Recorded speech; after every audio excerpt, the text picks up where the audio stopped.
পানি দাও। পানি পানি খাবি? তোরা পানি না বাচ্চা বলা আমার পোশাক করে দিব না মুখের ভিতরে খাবো ভালো লাগবো।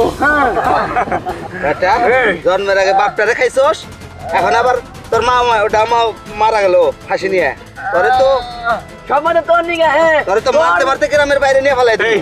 খারাপ দেওস কি ধর ধর উসা কর ধর ফেলাই দিব।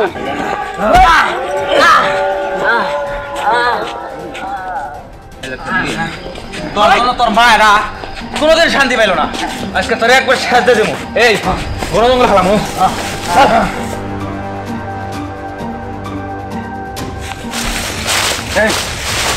জঙ্গল কোনো আছে কাজ কর। ভাই ওর এনে ফেলাতে যাই, ওর রাতে শিয়াল করে খাই বানাবো। চল চলো।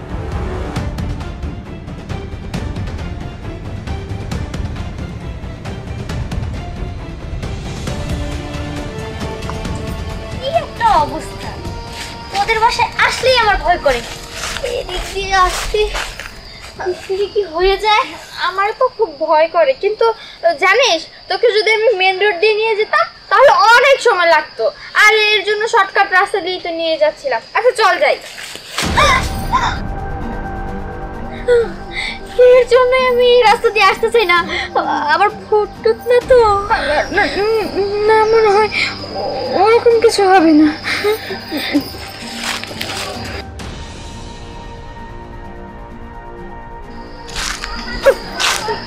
তো উনি এখনো বেঁচে আছে কিনা, শ্বাস নিচ্ছে।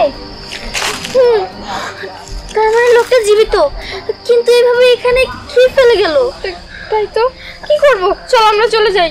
না না, এই লোকটাকে তো আমাদের সাহায্য করা দরকার, কিন্তু কিভাবে সাহায্য করব? চল আমাদের বাসায় নিয়ে যাই।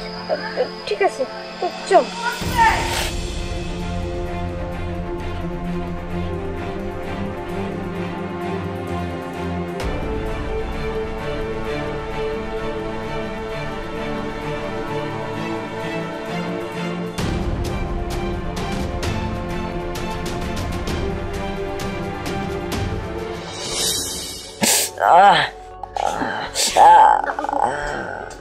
ঠিক হয়ে যাবো তো।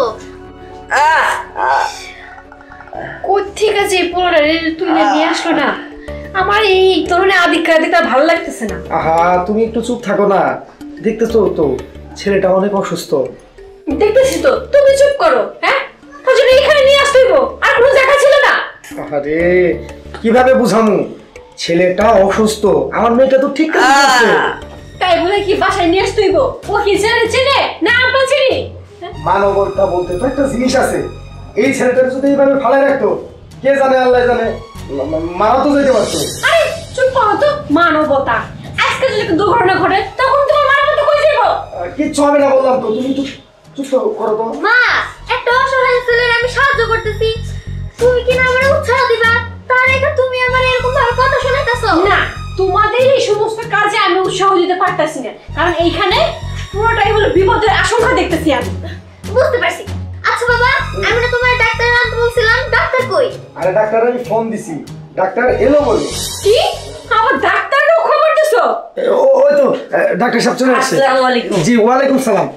আপনি একটু দেখেন তো ছেলেটা কি অবস্থা।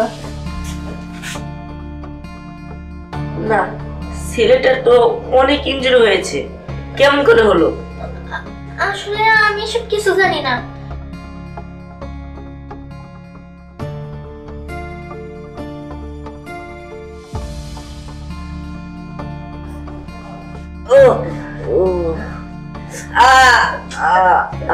ডাক্তার সাহেব দেখে কি বুঝলেন? উপর তো ঠিকই আছে, কিন্তু মনে হয় ভিতরে কিছু সমস্যা আছে, এক্স-রে করতে হবে। ও ইয়ে কোনো সমস্যা নেই, আপনি সব ব্যবস্থা করুন, টাকার জন্য ভাববেন না। আচ্ছা ঠিক আছে, তাহলে কালকে আমার চেম্বারে নিয়ে যাই। ঠিক আছে ডাক্তার সাহেব, কালকে মুন্ডারে নিয়ে যাবো। আচ্ছা আপনি তো আমার সাথে আসেন। যা না যা।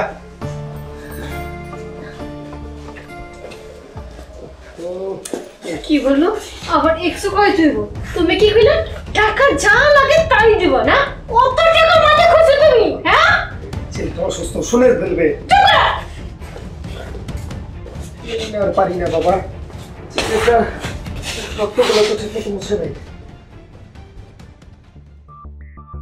কি হয়েছে ডাক্তার সাহেব যে আপনি আমার আলাদা টাকা নিয়ে কথা বলতেছেন? শুনুন, ছেলেটার মনে হয় ভিতরে বাল্বটা নষ্ট হয়ে গেছে। এইসব আপনি কি বলতেছেন? এই বাল্ব কি আর ঠিক করা যাবে না? ভালো করা যাবে, কিন্তু একটু না থাক। শুনুন, কালকে একবার আমার চেম্বারে নিয়ে যান। আচ্ছা ঠিক আছে যাব, কিন্তু উনি ভালো হবে তো? হ্যাঁ, ভালো হবে। তাহলে আমি চাই। আচ্ছা ঠিক আছে। আচ্ছা, তোমরা বাপ বেটি কি শুরু করছো কত? কোথেকে রাস্তা থেকে একটা ছেলে নিয়ে আসলা, তার এক্সো মেক্সো হসপিটালে নিয়ে দৌড়াদৌড়ি কতগুলো টাকা পয়সা ভাঙলা, কিসের জন্য কাও? আর যদি এই ছেলেটা তোমার নিজের ছেলে হতো তাহলে কি পারতে এইভাবে কথা বলতে? আমার নিজের ছেলে হলে এরকম রাস্তাঘাটের মায়ের খেয়ে পড়ে থাকতো না। কি হয়েছে তা তো আমরা জানি না। এই ছেলেটা নিশ্চয়ই খারাপ, ঠিক আছে? কারো লোকে মারামারি করছে, তার জন্য এই অবস্থা হয়েছে। বাবা আসস তুই, রিপোর্ট কি? বাবা রিপোর্ট তো অনেক খারাপ। যে ছেলেটারে আমরা নিয়ে আসছি ওই ছেলেটার নাকি বাল্ব নষ্ট হয়ে গেছে। হ্যাঁ বলিস কি? বাল্ব নষ্ট হয়ে গেছে? তাহলে তো অনেক টাকা লাগবে। হ্যাঁ, ডাক্তার বলেছে ওই ছেলেটাকে পুরোপুরিভাবে সুস্থ করতে হলে 7 লাখ টাকা লাগবে। কি? 7 লাখ টাকা? টাকা কি গাছের গোটা নাকি ঝাঁকে দিলে পড়বো? এত টাকা তো কিভাবে ব্যবস্থা করি? কি হলো বাবা, তুমি টাকা দেবে না? দেখ মা, চাকরি করে যে কয়টা টাকা বেতন পাই সে বেতনে সংসারই চলে না। আর 7 লাখ টাকা, আচ্ছা দেখি কোনখান থেকে যদি জোগাড় করতে পারি। চুপ কর তো, দেখি কোন টাকা থেকে জোগাড় করতে পারি কিনা। নিজের সংসার ঠিক মতো চাইতে পারো না, তার চেয়ে ভালো আপরটাকে ঘাট ধরে বিদায় করে দাও। তো চুপ থাকো, ছেলেটা শুনতে পাবে। আরে শুনুক গা, শুনলে আমার কি? আচ্ছা বাবা, তুমি না আমার নামে সব সম্পত্তি লিখে দিয়েছো? ওই যে ওই পাশে যে বড় জমিটা আছে সে জমি বিক্রি করলে কত টাকা হবে? তার মানে তুই কি এখন জমি বিক্রি করবি? আর এখন কোনো জমির দাম নাই। বাবা তুমি না বলেছিলে এক সময় ওই জমির দাম 10 লাখ টাকা ছিল? হ্যাঁ তা তো হবেই। ঠিক আছে, তাহলে সেই টাকা দিয়ে আমি ওই ছেলেটার চিকিৎসা করব। আর যদি আমি টাকা না পাই তাহলে কিন্তু আমি এই বাসার মধ্যে আগুন ধরিয়ে দেব। মা, আমার কথাই শেষ কথা।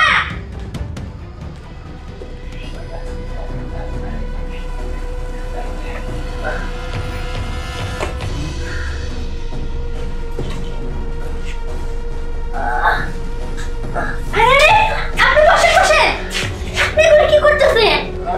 কই যাবেন আপনি? আমি চলে যাই। আমি আর কতদিন আপনাদের বাড়িতে থাকবো? আমি তো প্রায় সুস্থ হয়ে গেছি। আমি যাই। হ্যাঁ না না, চলে যাওয়ার কথা বললে কি আমি আপনার চলে যেতে দিতে পারি নাকি? আপনি এখানেই থাকেন। না না, আমার আপনার অতীত জানলে জীবনে আপনি আপনার বাড়িতে আমার রাখতে যাবেন না। আমি একটা অমানুষ, আমি একটা জানোয়ার। আপনি কার কাছে কি তা তো আমার জানার দরকার নাই, আপনার অতীত তো আমার জানার দরকার নাই। আমি শুধু জানি আপনি একজন ভালো মানুষ। আর তাছাড়া আমি দেখবো আপনার বর্তমান আর ভবিষ্যৎ। বুঝতে পারছি, কিন্তু তারপরেও স্নেহা, মা স্নেহা, এদিকে আয় তো।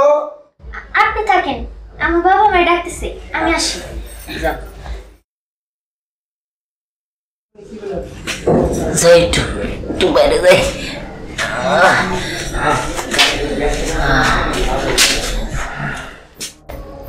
কি হয়েছে বাবা? এই নে তোর জমি বেচার 7 লক্ষ টাকা, এটা খুব ভালোভাবে রেখে দিস। ঠিক আছে? তোর মা কই? মা তো ঘরে। আচ্ছা ঠিক আছে, আমি এটা সাবধানে রেখে দিতেছি। আচ্ছা ঠিক আছে, শোন। আর আমি কালকে যাবো কিন্তু। আচ্ছা ঠিক আছে, আমার বাইরে একটা জরুরি কাজ আছে। হ্যাঁ, কাজটা সেরে আসছি। হ্যাঁ, দেখে রাখিস।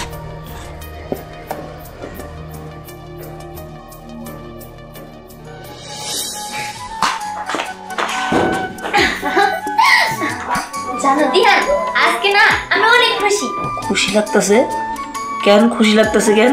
কারণ কালকে আমরা ঢাকা যাবো। ঢাকা যায় কি? আরে তুমি, আমি, মা, বাবা সবাই মিলে ঢাকা যেয়ে অনেক মজা করবো আর তোমার চিকিৎসাও করবো। ও আচ্ছা ঠিক আছে। আচ্ছা ঠিক আছে, তাহলে তুমি থাকো, আমি আসি। যাও।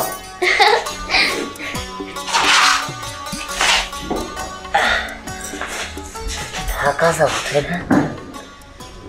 7 লাখ টাকা, সবাই ঢাকা চলে যাবো।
আমি দেখবো আপনার বর্তমান আর ভবিষ্যৎ।